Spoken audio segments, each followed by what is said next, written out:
Now, the current version of Blender is 4.0.1. And you'll notice as you're looking for tutorials that any tutorial recorded with Blender version 2.79 or before looks drastically different. Last week I showed you what I was doing, what went wrong, and what I did with my first render.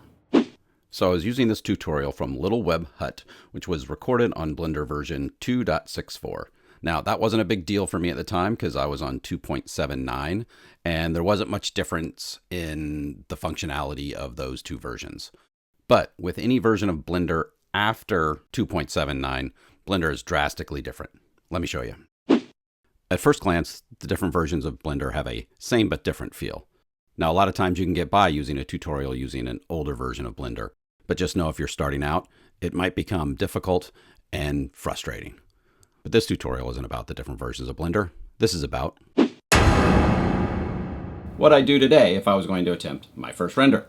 I'd follow Blender Guru's Donut tutorial.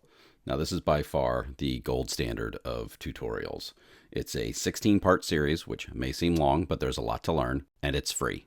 Plus, he remakes it every time there's a major Blender update, so you'll never have that frustration of working off a different version of Blender from the tutorial.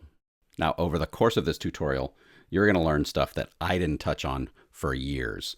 Stuff like geometry nodes, texture painting, modifiers, sculpting, and my favorite, depth of field. Stuff that may sound foreign to you now, but once you're done with this tutorial, you'll be glad you took it. And if you do it, maybe one day when you walk into 7-Eleven and you see this, you'll think it's time to get back to your Blender project. Now, if you search Blender tutorials for beginners, you're going to find a lot of options. And I encourage you to check them all out. Because the truth is, you just got to find somebody that works for you. I'll see you next week.